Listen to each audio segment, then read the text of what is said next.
Why Christmas? Especially to one who doubts. Are you not being hypocritical? Unitarian Universalists, with their penchant for secular humanism, are fond of arguing the validity of Christmas. Is it a Christian holiday? A pagan holiday? A secular holiday? Even outside my UU circles, there's much apathy about Christmas. It's just another day, I've heard quoted by many. I know all this, and I don't care. I love Christmas. Always have, always will. It fills me with nostalgia and generosity and goodwill. And as far as the meaning of Christmas is concerned, as a Unitarian Universalist, I believe it is part of our spiritual maturation to search for and assign meaning to all the days of our lives. In this, Christmas is the high watermark of the year, a time when the world slows and considers our relationships with each other. Isn't that in itself enough to celebrate? Worthy of decorations, lights, and music. The gifts we give each other at this time of year are more than just demonstrations of our generosity. They are symbols of the gifts we are capable of giving on all the other days of our lives. Gifts of love, compassion, industry, advocacy, the gifts of our common humanity. Good morning. Good morning. Welcome to the Unitarian Universalist Congregation of Atlanta. I'm Donald Milton III, the Director of Music here, and I'm very pleased to be part of this staff team at this place, where we are transforming lives through courageous action and soulful connection. If you're visiting this morning, we hope you will fill out a visitor card so we know that you are here. Now, this morning, we're going to talk about Unitarian Universalism and Christmas. And just like the reading you just heard, I love me some UU Christmas. I'm a Jewish-leaning atheist, and I'm still a big fan of UU Christmas. Not that I don't like Christmas in general, I do, but there's the UU lens really makes it special for me. And I'm happy that we get to share in that spirit this morning. I'm delighted to be joined in leading worship by Laura Beth Brown, by Willie Sullivan, members of our music program like the UUCA Quartet, and of course the choir. And this morning, it is a participatory service. There's a whole lot of singing going on, and I hope you will dive right in. And now, I would like to welcome my colleague and friend, the Director of Lifespan Religious Education, Laura Beth Brown, to light our chalice.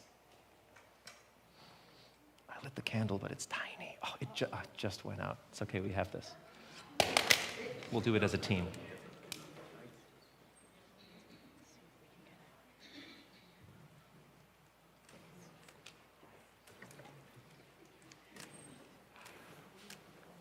believe in you, little flame. Yes. Teamwork. Let us say the chalice lighting words together. May the light of this flame illuminate our tradition of seeking, invite all who yearn for acceptance, and ignite our passion for justice and peace. We light a lot of candles around the holidays here. We light a menorah during Hanukkah. We light a kinara during Kwanzaa. We pass a candle flame all around the congregation before we sing Silent Night, both at Christmas Eve and during our Moravian Love Feast. Some years, I'd rather just skip that Advent wreath. And it's not because I'm against Advent. I just think that we do a lot of Christmas stuff around Christmas. And I often think about 23-year-old atheist Don, who walked into his first UU service. And if it had felt very, very Christian, I might not have come back. And that would have been a major loss in my life. But the truth is, I do like the meaning behind all the Advent candles. I am all for hope and love and peace, and of course, this morning's candle, joy. So, this morning, let us be in that spirit of joy as we sing carols and explore the UU contributions of how we experience Christmas.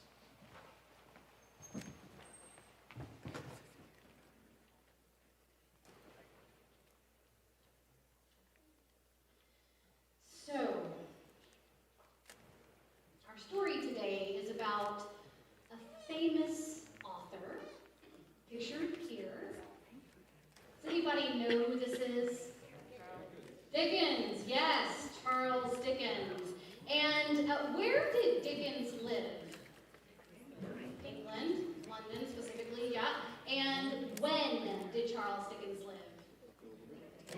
1800s, yes, 19th century. And now for the fun part, what did Charles Dickens write?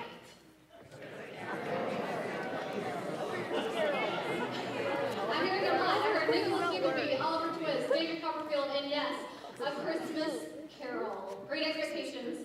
Yep. But today we're going to focus on A Christmas Carol. So, pictured here is an 1843 first edition of A Christmas Carol. There were 6,000 copies of this first edition produced. What is particularly fascinating is that there are 4 colored illustrations throughout the book. There are many illustrations, but 4 of them are colored, and each one in all 6,000 copies had to be hand colored. And we, of course, know the story of the Christmas Carol. It's a tale of the miserly Ebenezer Scrooge who hates Christmas. Scrooge receives a visit from 3 ghosts on Christmas Eve who show him in agonizing detail how his greed affects his life and the lives of all those around him. On Christmas morning, then, Scrooge awakes, understanding the error of his ways, and embraces the holiday with excitement and joy and a newfound spirit of generosity. What you may not know about this book, and indeed Charles Dickens, is that Charles Dickens shaped Christmas as we know it. At that time in England, Christmas was not a national holiday celebrated with the pomp and circumstance that it is today. It was primarily a religious celebration enjoyed by the wealthy. Christmas Day was mostly business as usual in Victorian England in 1843. In fact, all businesses were open, very few people decorated. Christmas trees were only found in the homes of the royal family, and even gifts were not exchanged until New Year's. Dickens loved Christmas, though, and his own personal Christmas rituals of family parties and decorating, gift-giving on Christmas Day, and eating turkey and plum pudding are all detailed in A Christmas Carol. His book was released on December 19th, 1843, and all 6,000 copies were sold by December 24th. It was an instant hit. So many of the Christmas traditions we practice today were just becoming fashionable with the release of A Christmas Carol. Fashionable not only in Britain, but also with the fashion-conscious East Coast American society. In fact, Charles Dickens is often credited with inventing Christmas as we celebrate it today. One big Christmas decoration that we use today was not in A Christmas Carol, though. Which one? The tree, yes, a Christmas tree. But Dickens would go on to write a sweet, short story entitled A Christmas Tree in 1850. It was actually told from the Christmas tree's point of view and helped to popularize the use of the Christmas tree, which up until that point was, again, mostly seen in illustrations of Queen Victoria and her family at Christmas. Now, why am I talking about Charles Dickens today? Because he was a Unitarian, exactly. He was not raised a Unitarian.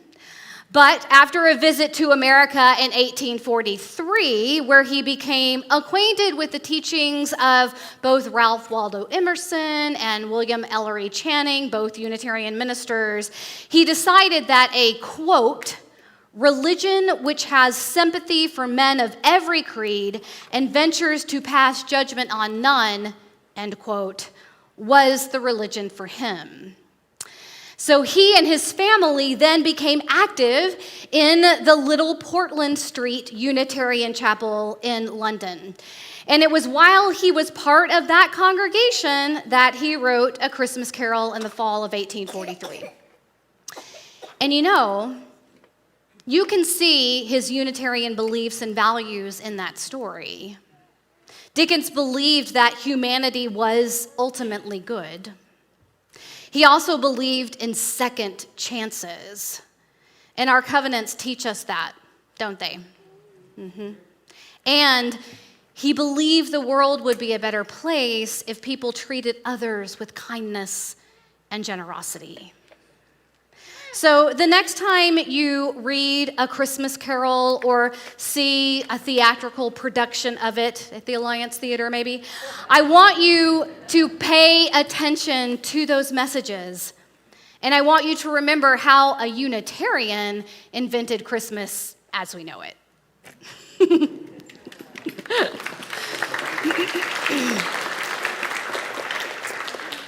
So I don't know if I gave them this information or not. Probably not, but we're going to invite a few members of the choir up here to lead the movement prayer. So I'd like at least 3 members of the choir who are willing to come up and lead us in the movement prayer. They're like, what? Okay. Awesome. We have Sharon and Joyce and Dawn. Perfect. Oh, yes. Excellent, excellent, excellent. So we're going to have you come up the stairs and around. Yes. Please rise, embody our spirit, and join us. Yeah, come up front here. Excellent. First, we bow to honor the spirit of life. We lift our arms and embrace the gifts of spirit. We bring these gifts unto ourselves with gratitude and breathe and smile. We share these gifts with the world. We remember to be present, honor, embrace, gratitude, share, be present.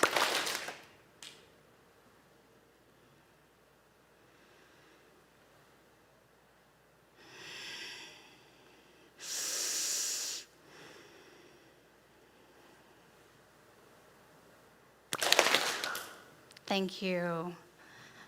Amen and blessed be.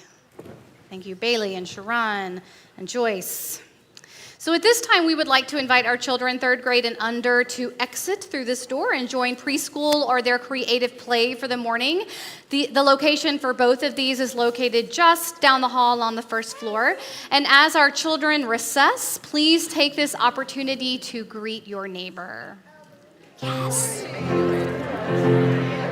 was dying to talk to Elvie and to let her know she knew that spring was just watched one of the new Christmas Carol movies that was yesterday. So she was like, I need to talk to her. I need to tell her. I need to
Please rise together in body or in spirit as we sing all the verses to It Came Upon a Midnight Clear.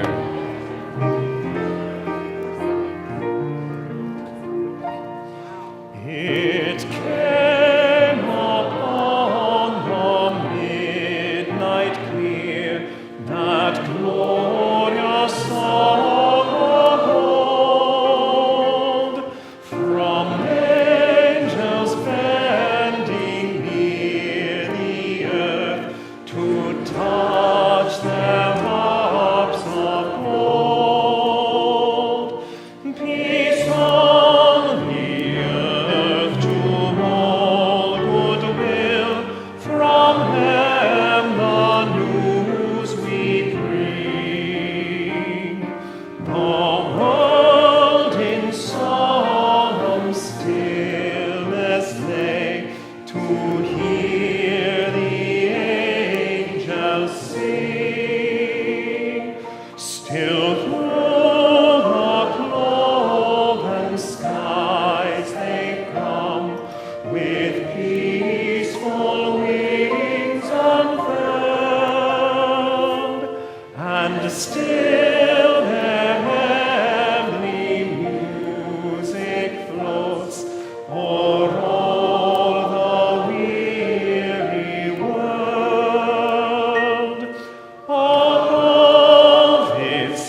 play.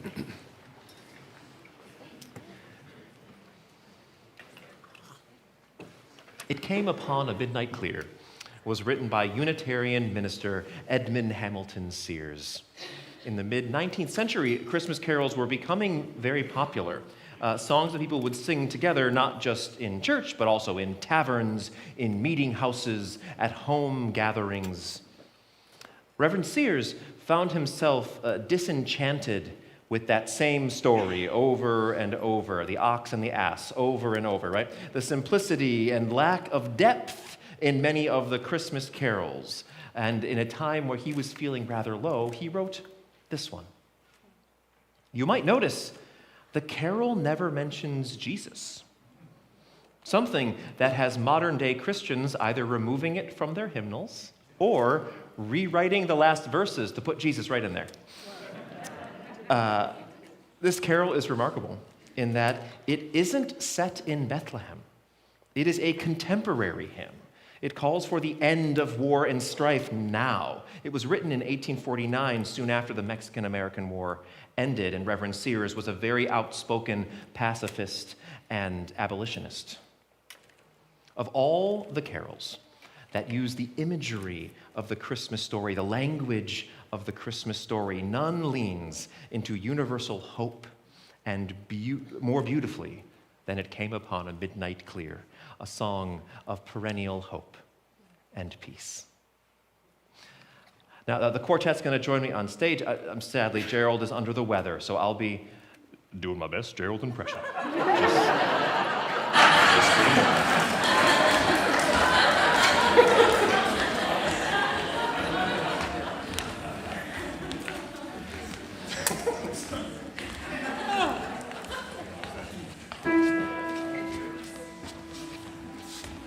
Hold on.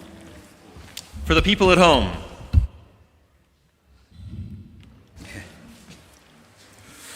God rest ye Unitarians, let nothing you dismay.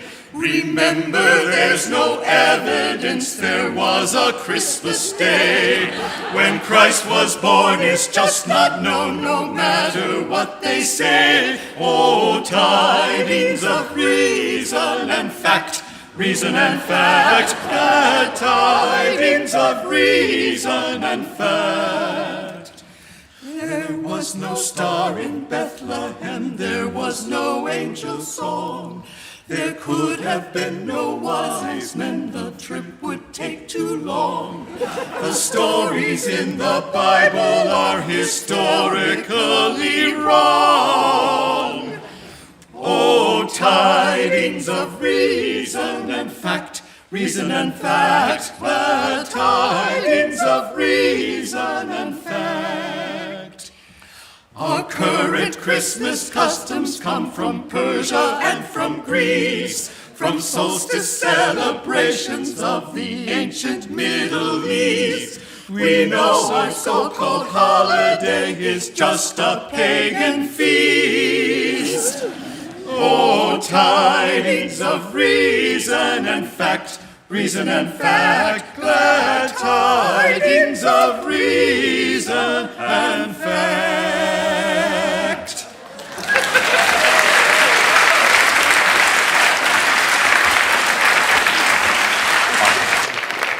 And now, please rise in body or in spirit as we sing Once in Royal David's City. It might be a little less familiar to you, but there's, again, like 45 verses, so you'll have it by the end.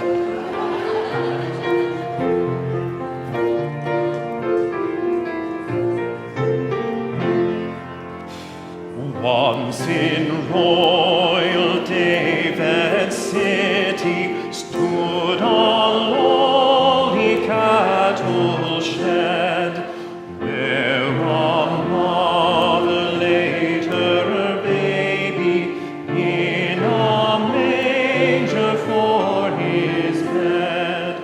So may we, when life turns hard, find in love our stay and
sing their ancient salutations.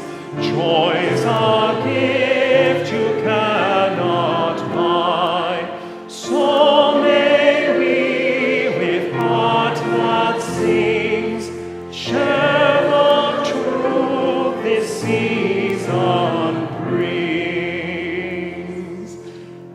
Isn't that great? Oh, that's a good one. So, that God Rest Ye Unitarians, that we just sang with the quartet, was written by Unitarian minister Chris Rabel.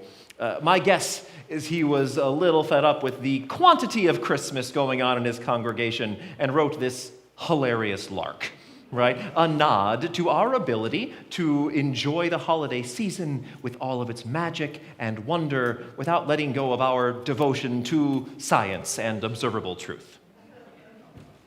The beautiful carol, Once in Royal David's City, wasn't really written by a Unitarian. So, Cecil Francis Alexander was an Irish poet who wrote the text in a hymn book for children in 1848. Another thing from the mid-19th century. That's where we're living in these hymns. She also wrote the text to another famous hymn, All Things Bright and Beautiful, in the same collection.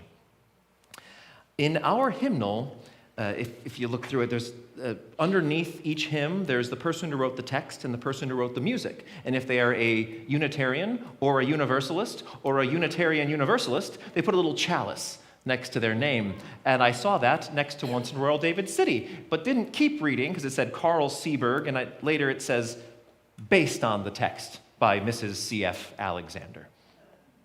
I love this hymn.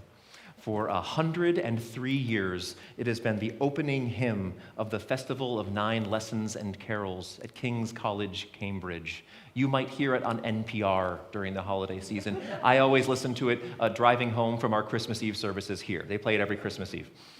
The melody is great, but I like how it tells the story, right? It straight up tells the Jesus-born story, but then there's a little lesson at the end of every single verse.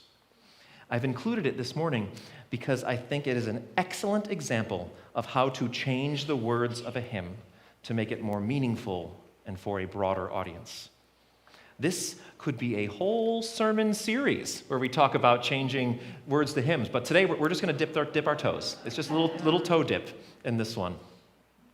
Our hymnals are two of the most diverse hymnals you will find anywhere in any faith ever, right?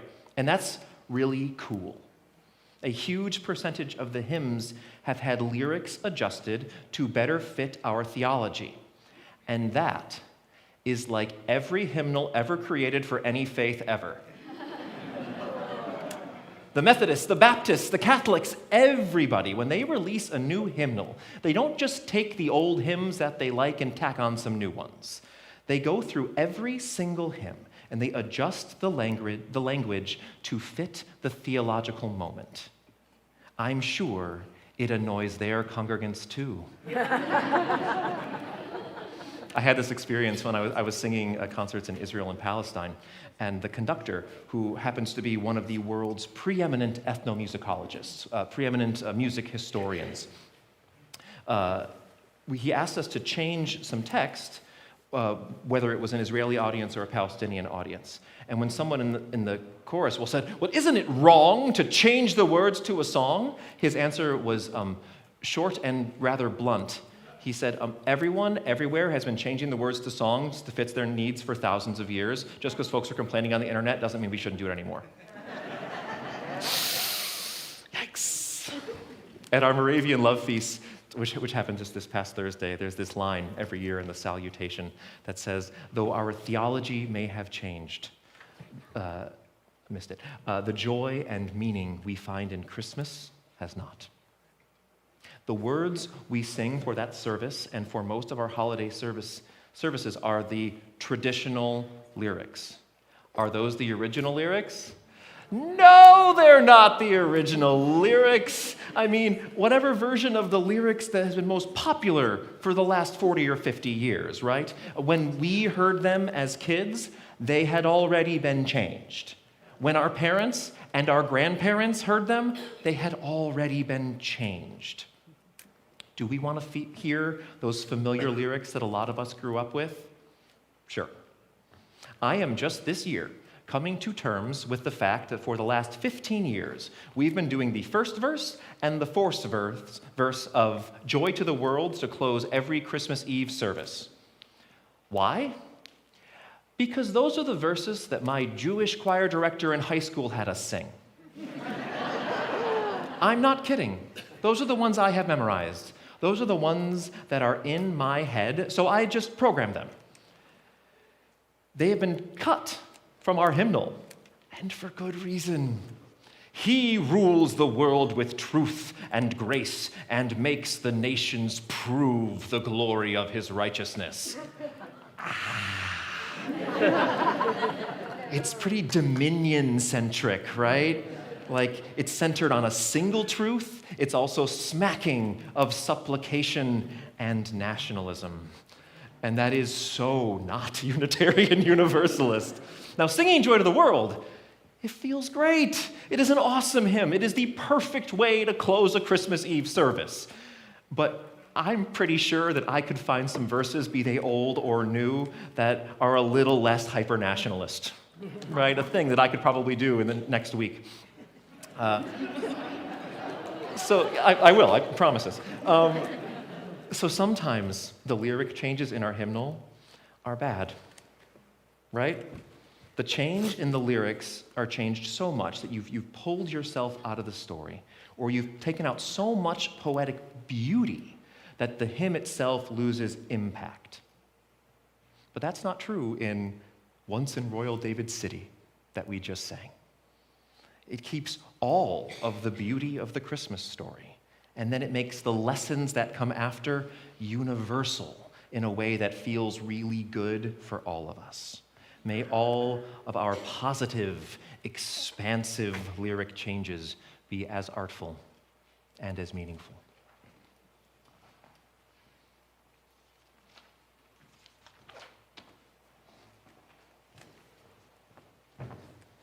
So the lyrics of the following hymn were written by Sophia Lyon-Foss. I'm a Unitarian religious educator on whose shoulders I stand. She was known for leading a revolution in Unitarian religious education in the mid-20th century that focused on a method of experiential learning that enabled children to develop their own ideas about religion and spirituality. It was revolutionary then, and it is revolutionary now.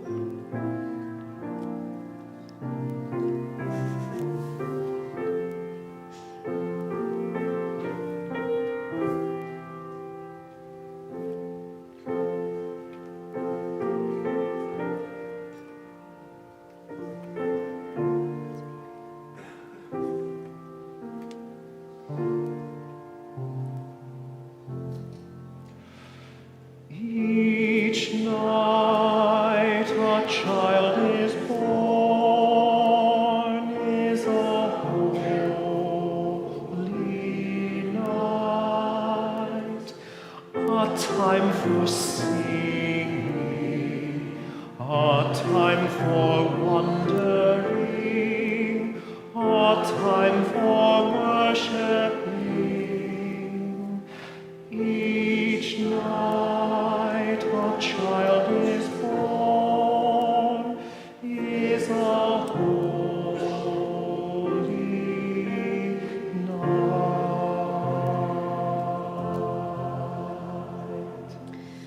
For so the children come, and so they have been coming, always in the same way they come, newly born into this world.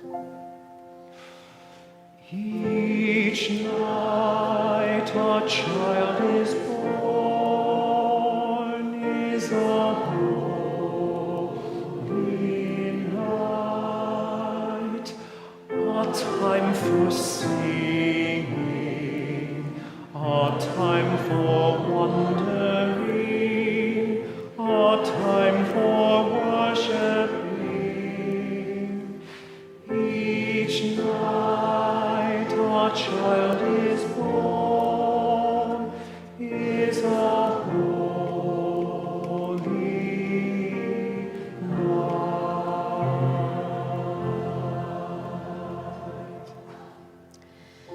No angels herald their beginnings.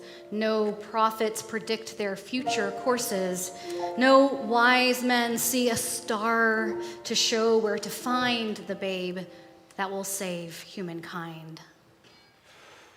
Each night a child is born, is a holy night, a time for singing, a time for wondering, a time for worshiping. Each night a child is born, is a holy night.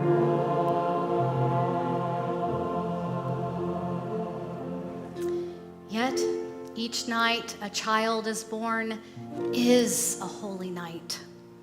Parents, sitting beside their children's cribs, feel glory in the sight of a new life beginning. They ask, where and how will this new life end? Each night a child is born, is a holy night, a time for singing, a time for wondering, a time for worshiping. Each night a child is born, is a holy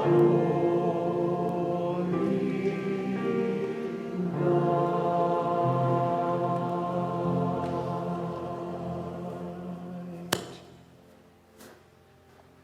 Let us put hands upon hearts. Feel the heartbeat, that connection to life.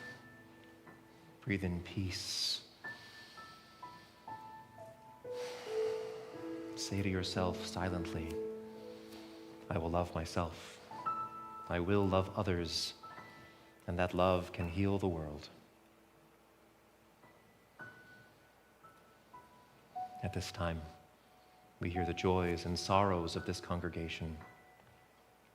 We send healing thoughts to John Matthews, 78-year-old husband of Dot Matthews, who fractured his hip on Thursday and is having hip replacement surgery. Cards, phone calls, and emails are most welcome. You are invited to say the names of people you are holding in your heart this morning. Those at home can type them into the live chat, and those here can speak their names into this holy space now.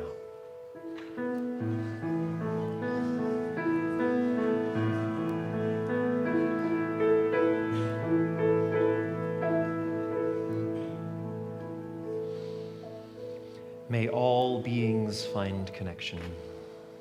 May all people find comfort. May all of us find ways to be more loving to one another. Spirit of life, we rest in holy gratitude.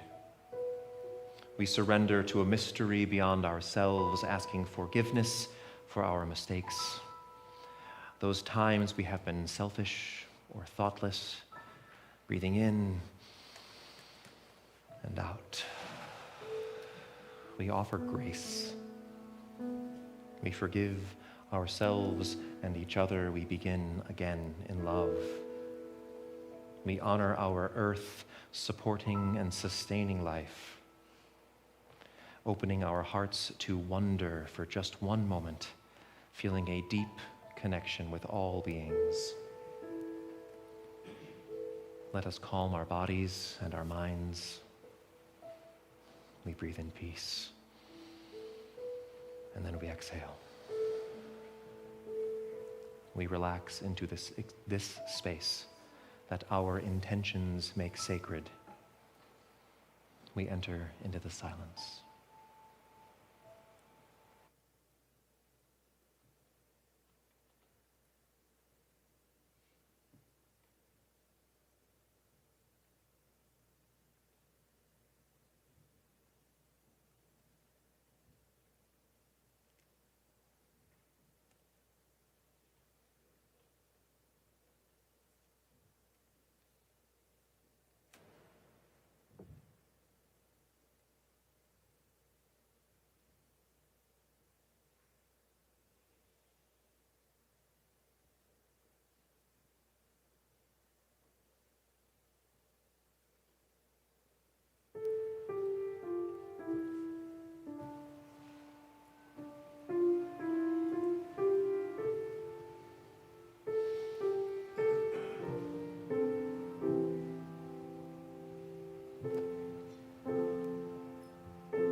Each night a child is born, is a holy night, a time for singing, a time for wondering, a time for worshiping. Each night a child is born, is a holy night.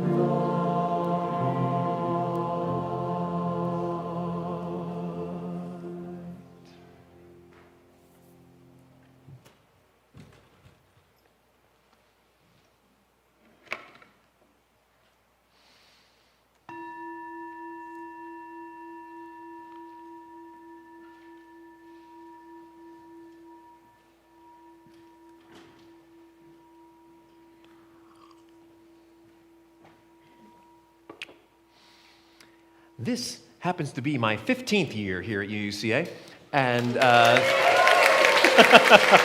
thank you. The first thing I did when I got to Atlanta, I moved to Atlanta, get out of the truck, and then I flew to Boston for the UU Musicians Conference. And a big theme that year was that musicians should go home to their congregations and demand that there be more music in every service. And I was like, sure, okay. So I came back to Atlanta, and I realized that we did and we do a lot of music at our services, right? Music is and has always been a central part of how we operate here, a central piece of how we at UUCA express our diversity, express our joy, how we lean into our shared emotional experiences. Reverend Bill Singford once said, "Music has carried the spiritual water for Unitarian Universalism for a long time." So, I didn't need to advocate for more music in our services. I did need to advocate for a much larger music budget. In 2008, our music budget was $6,000. And that might sound like a lot of money, but for a program this size, at a congregation our size, it's tiny. It is less than half of what we need for the program to thrive. In a typical year, I spend between $3,000 and $5,000 just on sheet music. We buy sheet music because the composers who write the beautiful music that our choir sings, that is performed on this stage, they deserve to be paid for what they do. And buying sheet music does that. There are a lot of places that do a lot of photocopying of music, and we are not one of those places. Right? That's good. It's good, right? Other things that you totally don't need to know about but cost money are maintaining our instruments. Right? We just rebuilt this beautiful, wonderful piano, and it has to be tuned and maintained regularly. It is one of the best pianos in the city of Atlanta, and we want to keep it that way. We have to fix and replace instruments and guitar strings, and we buy mic cords, and there's music stands and batteries and a whole bunch of minutia that you do not need to care about. We also love to bring in guest musicians from the community or from all over the country and who share their amazing talents with us, people who make our experiences here more beautiful, who bless our community with their talent, and who also should be compensated for their art, right? Yes, this year, knowing that moving into this new, beautiful space was going to be expensive, program budgets have just been tiny. And we, in the music program, have been tapping into the music reserve, which is typically used for special events, like hiring orchestras to play with the choir, or we're also redoing the music library right now. Another thing you don't need to know about, but will make our lives better. We've been using that budget for regular general budget expenses. Next year, the proposed music budget is $5,400. It is 10% less than it was 15 years ago, and the program's a whole lot bigger. But I know we're going to have to dip into the music reserve to do the amazing things that we are absolutely going to do here in the next calendar year. I hope that this morning you will give generously to the Music Reserve, because the music here helps you dig into your Unitarian Universalism. The music here is a well of beauty that you can pull from when you need it. While the UUCA choir sings my personal favorite Christmas carol, this morning's offering benefiting the Music Reserve will be given and very gratefully received. I'm going to come over here, though.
Thank you, John.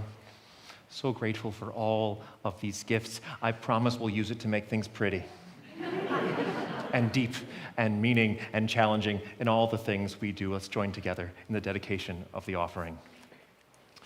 To the work of this congregation, which is weaving a tapestry of love and action we call community, we dedicate our lives, and these are offerings.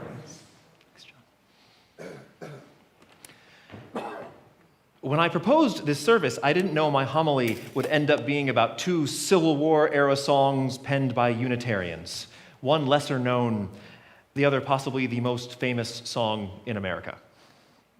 As aforementioned, the last hymn you heard the choir sing is my favorite Christmas carol. I heard the bells on Christmas Day. The text is from a poem, Christmas Bells, by Unitarian poet Henry Wadsworth Longfellow.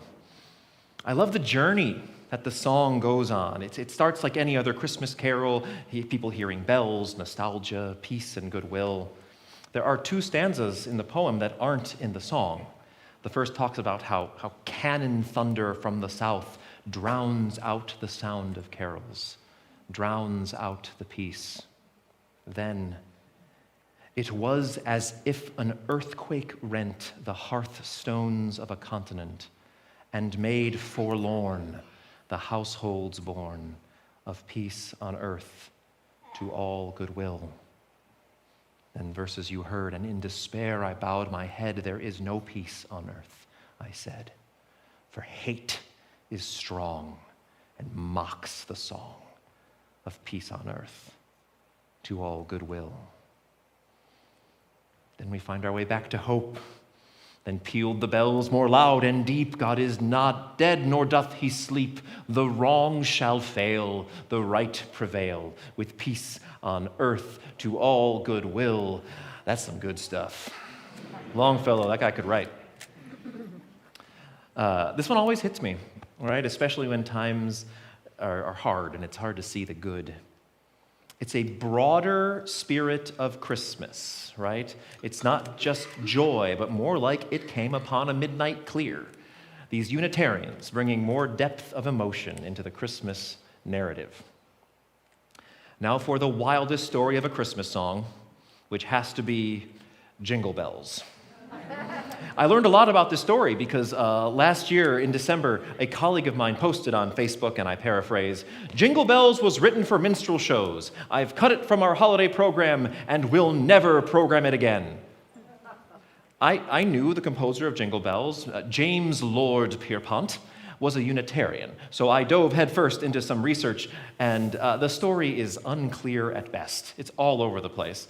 I read a long scholarly article that said Jingle Bells was written for minstrel shows, which were awful, disgusting, overtly racist shows performed in blackface that were very popular in the mid to late 19th century all over the country, not just in the South. After learning about the cloudy story, I actually don't think Jingle Bells was written for a minstrel show. It was sung in a minstrel show 7 years after it was written. And in minstrel shows, popular songs of the day were often sung. In fact, that's how a lot of songs became popular. But learning more about James Lord Pierpont does not make him more likable. He was a scamp. He was a knave, a ne'er-do-well, a rapscallion. In the 90s, TLC would have called him a scrub. I don't think he was a villain. I think he was a selfish jerk who always took the easy road. So, brief story. James Lord Pierpont abandoned a wife and children in Massachusetts to go look for gold out west. When that didn't work out, he returned to Massachusetts to be the music director and organist at his father, John Pierpont's Unitarian Church. Side note, John Pierpont was an amazing human. On top of being a powerful abolitionist minister, he was a decorated poet. He worked for the Treasury Department and happens to be the grandfather of J.P. Morgan. Book about that guy. Anyway, James Pierpont, while serving his father's Unitarian Church and probably writing Jingle Bells, started another family in Medford, Massachusetts.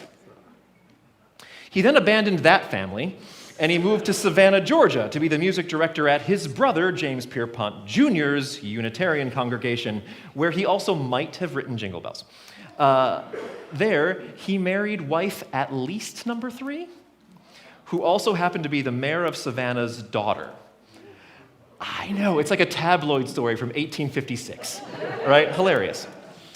Just to add insult to injury, when the Civil War broke out in 1861, the Unitarian Church in Savannah, which was vocally abolitionist, had to shut down. So when the rest of his family flees north, James just decides to stay in Savannah with wife at least number 3. He joined the Confederate cavalry and writes Confederate songs. This guy sucks, right? Right? He just sucks. But before that part of the story, at some point between 1850 and 1857, Jimmy Pierpont wrote what has become a ubiquitous piece of holiday Americana, Jingle Bells. So ubiquitous that if I go, right? I could do that in July, and you would have the same thought. It's just 3 notes with a rest in between, but we all recognize it. Every single person recognizes it. We can't escape it. It's in malls. It's on the radio. It's in commercials, in movies. It is the secular Christmas song, even though it never mentions Christmas, and both congregations that claim it was performed at Thanksgiving. In Medford, Massachusetts, the Historical Society put up this plaque. It's a little hard to read, so I'll read it for you. On this site stood the Simpson Tavern, where in 1850, James Pierpont wrote the song Jingle Bells in the presence of Mrs. Otis Waterman, who later verified that the song was written here. Pierpont had the song copyrighted in 1857 while living in Georgia. Jingle Bells tells of the sleigh races held on Salem Street in the early 1800s. So that plaque, it's throwing a little shade, right? He wrote it here. It was only copyrighted when he was in Georgia. Because in Savannah, they have this plaque.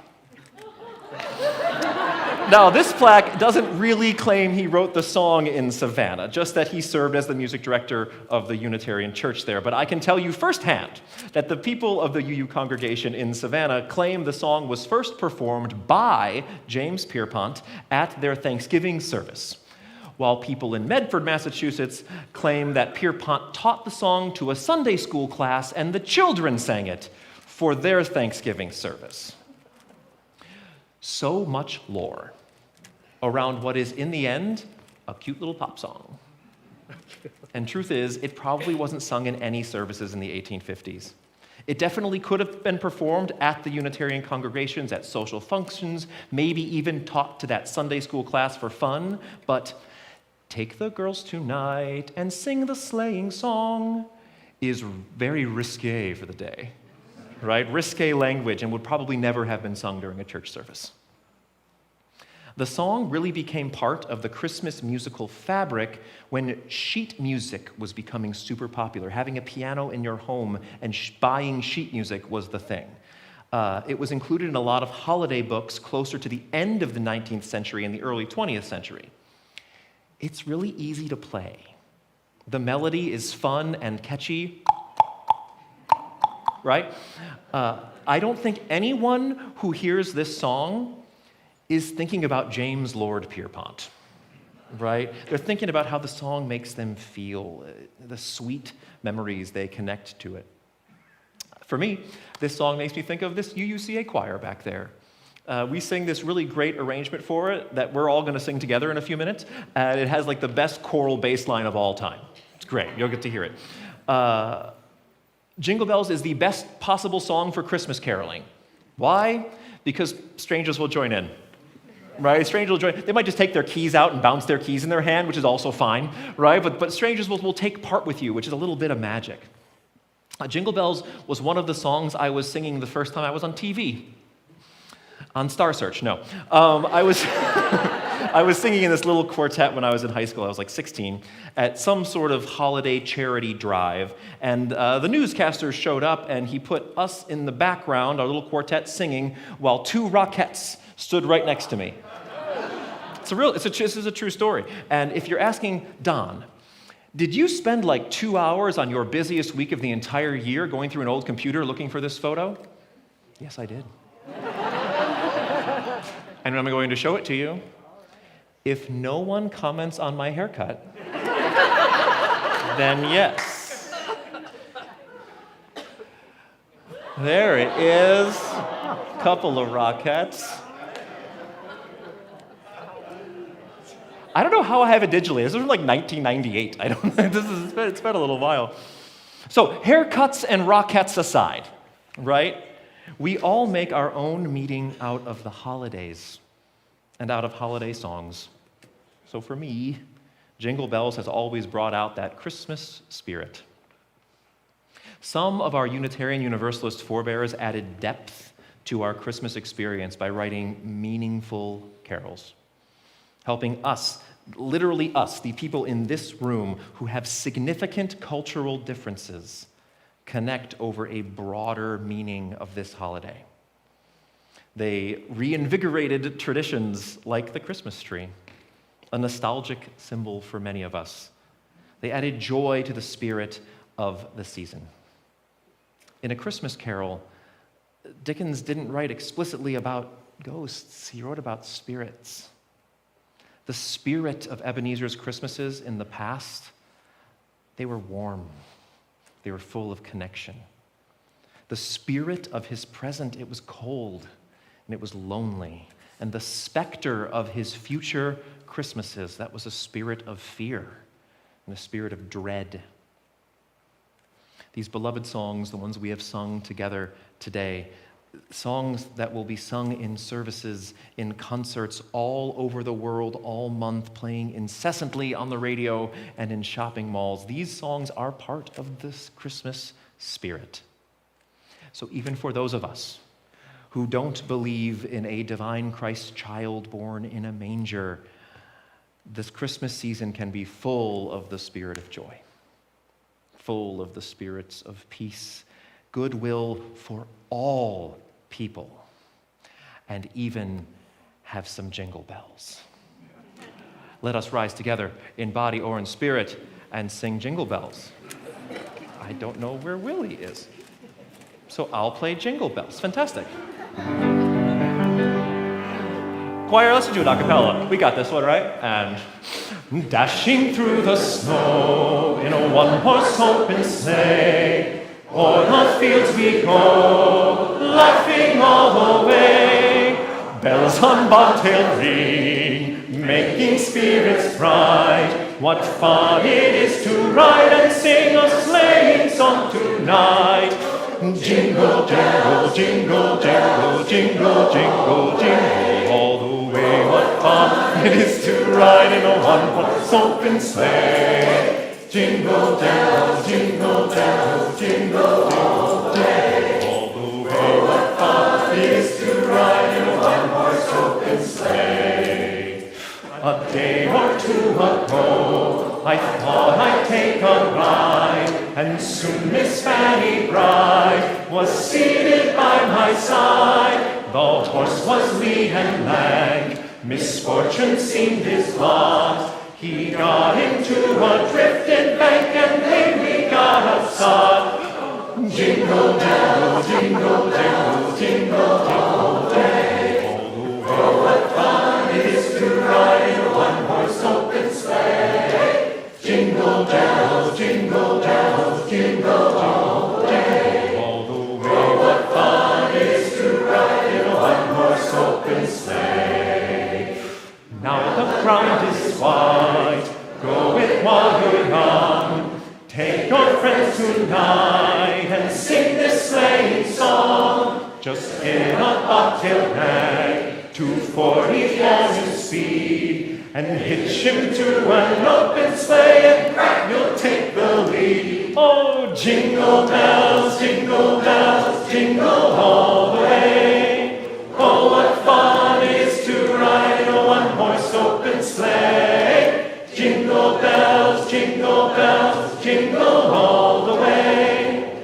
Oh, what fun it is to ride in a one-horse open sleigh.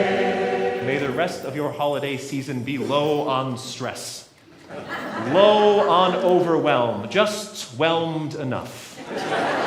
May we all experience the tidings of comfort and joy and meaningful connection this season brings. Why don't we sing that chorus one more time? We throw it up there. And jingle bells, jingle all the way. Oh, what fun it is to ride in a one-horse open sleigh. Jingle bells, jingle all the way. Oh, what fun it is to ride in a one-horse open sleigh. Go in peace.